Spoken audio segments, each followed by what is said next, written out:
Alain Bolotchoa. Est-ce que les autres ont force à opposition ça basée sur le chantage? Nicolas Kazadi Bouyibi, Nicolas Kazadi. Place il y a Moïbi. Place il y a Moïbi est à prison. À combien plus fort? Place à Moïbi qu'on va à l'hôpital. À combien plus fort place à Moïbi qu'on va à l'avion? Est-ce qu'on peut retirer parole naïo? Encore une fois, au sein de la population, pardon, au Betaki Libako, Yakoube Nicolas Kazadi Kazali. Moïbi, l'histoire la padère, l'histoire la forage, comment est-ce que vous avez dit que vous avez dit très bien, ok. Nabeta Ilibaku, Bolimi Sanga, Aza Moïbi Aza Moïbi délégué. C'est-à-dire qu'il y a Ibagi par dérogation, il y a Ibagi par procuration. Ouais, t'as des preuves. Il y a Ibela Moutou. Pour Bakani était point. Oh, il y a tout bétanga l'histoire, Bakani Bagé bâti, on a Kanya Magassis. Si, bah attendre, baron. Attendre, baron. Nicolas Kazadi a été attendu sur le procès verbal. Sur le procès verbal. Il doit tout en vendre. Bah autorisé à voyager à Ken, poteau, c'est. Tu vois, c'est le bateau. Bon, c'est ça. C'est ça. Oui, vous avez courageux, oui, nous avons un plateau, il y a des femmes mid. Oh, je sais pas qui toi tu appelles Moïse. Non, on a peu comme mais tu vois, c'est le bateau. Donc, nous avons Soko Yibi Yomo, on t'arrête. Mais Soko Yibi, au nom de tout ça, on te laisse en liberté. Au nom de qui? Par là où nous le bateau. Mboka soif. Bakozi mingi bayiba te. Bakozi mingi pena muki bayiba là-bas. Non, dites-moi un peu. Nous connaissons l'audité République. Vous remarquez qu'en 5 ans, on a 5 milliards 400 millions de dollars difficiles à retracer. 5 milliards 400 millions de dollars. Tu vois, Nicolas Kazadi est innocent de l'ini. Naza posa na yeba parce que on a yebi yemoko a passé aux aveux.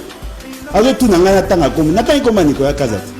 C'est la démocratie, tu es. C'est la question de démocratie, c'est la vérité. Démocratie aux lingua habillé. T'es habillé là. Moi n'a démonté oté.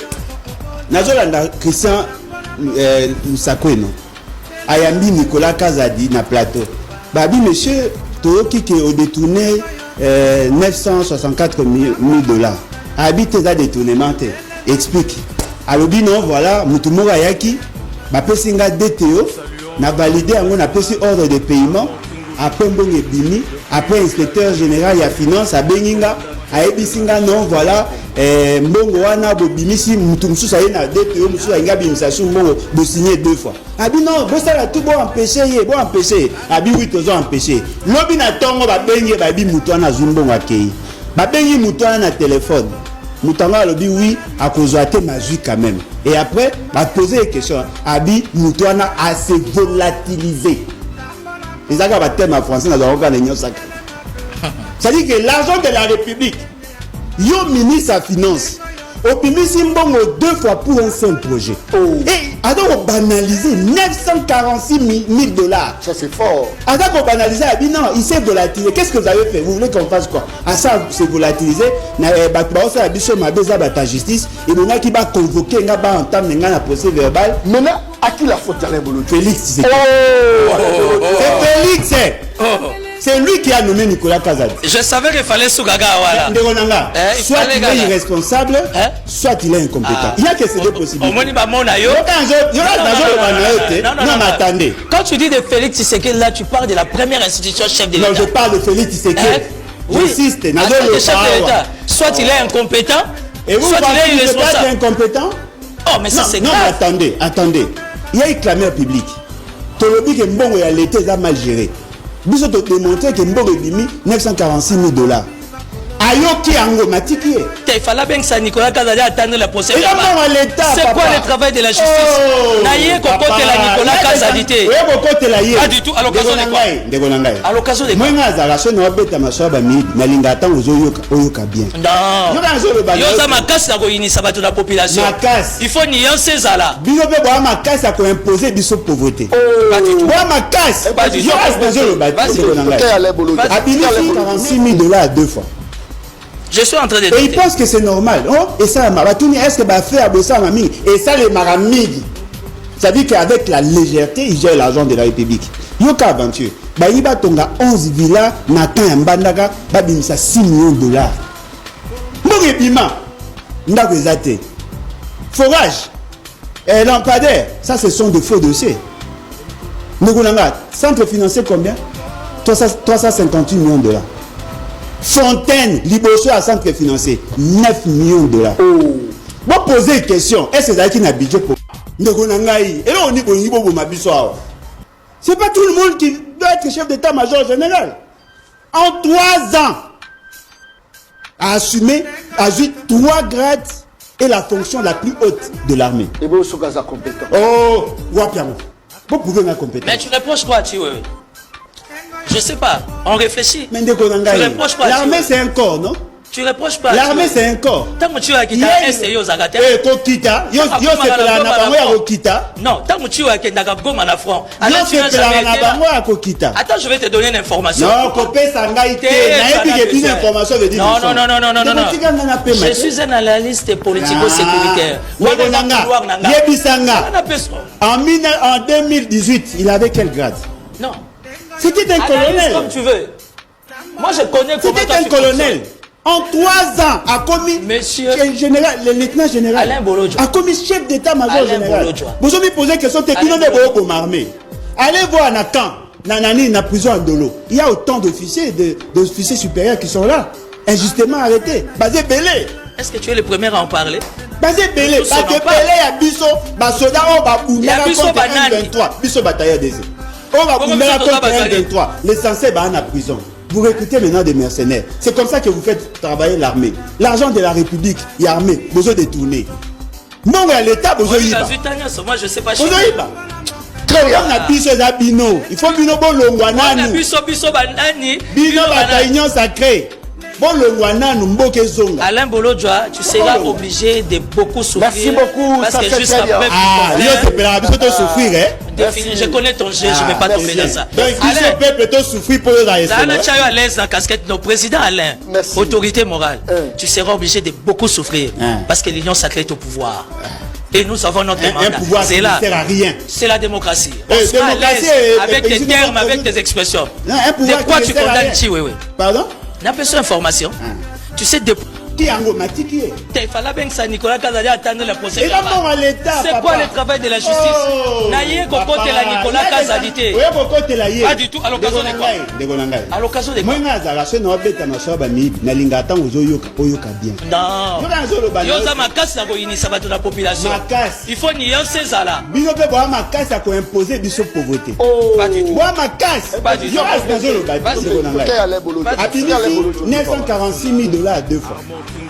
Je suis en train de. Et il pense que c'est normal. Et ça, est-ce que va faire ça, mamie? Et ça, les maramis. Ça dit qu'avec la légèreté, il gère l'argent de la République. Yoka aventure. Il va tomber 11 villas, Nathan et Mbandaka, il va 6 millions de dollars. Mouribima, Ndabezate. Forage et lampadaire, ça, ce sont des faux dossiers. Ngonanga, centre financier combien? 358 millions de dollars.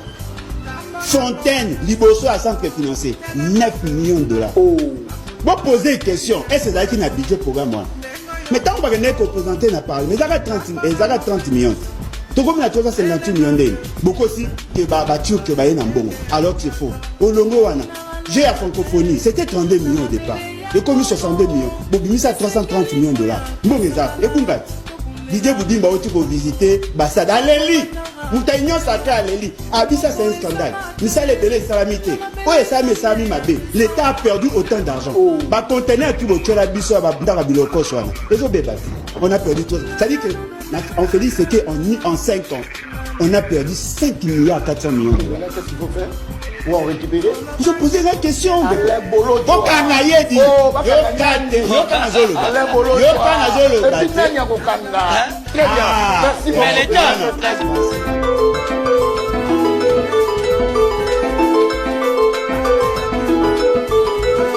Voilà, je vous présente là un lot important de plaques que l'État congolais avait commandé. Et voilà toute cette montagne que vous voyez ici. Ce sont des plaques qui sont encore toutes vierges. Voilà ici, elles sont là entreposées. Nous avons un lot au moins de 50 000 plaques que l'État congolais a commandées, sans compter celles qui sont encore sous douane à l'aéroport chez Bolloré. Donc nous avons beaucoup de plats que l'État congolais a commandés, qui sont là entreposés et elles n'attendent que la livraison. Voilà. Voilà, elles sont là les plaques, elles sont toutes vierges. Voilà. Tous ces cartons que vous voyez ici, ce sont des plaques que l'État congolais a commandées. Des voilà qui doivent être utilisés par les contribuables. Voilà. Merci de remarquer ensemble que les plaques sont là entreposées. Il n'y a donc pas pénurie de plaques ici au Congo, mais seulement les plaques sont là entreposées. Elles n'attendent que la livraison. C'est l'État congolais qui a commandé ces plaques.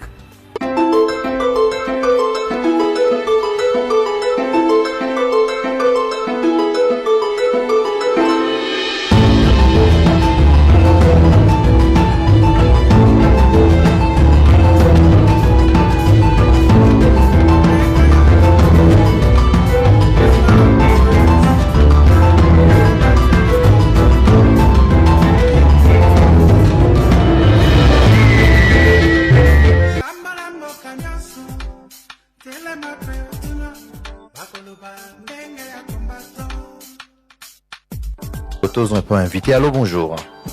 Bonjour, papa. Oui. Là, il faut le Célestin. Nous avons bien à partir 24. Toza Kolandayo. Papa, nous avons tout invité. Bon, le corps va bien qu'on a mis sur Bali à Kabamboa. Nous avons allé sur la petite émission, on va monter, on va jouer gang, on va pas monter mon. Yango na yele est bazo bana ya mboa ekozwa bato bazoli yango. Rage, hein? Tola muka, mugo musubo esutuka mutabi mate mutaki mate. Kongo en otage. Na ebi na ngamai ya no kende na sote bana kalamu diu na bandi ba chibrasa. Soboza kidiba. Soki boza kidiba. Baola mukela biso na tongo baboto li biso mboka. Boza la kidiba te ba Congolais bola muka. Bana mai na pabu bola la katelo wala basoso na bandaku.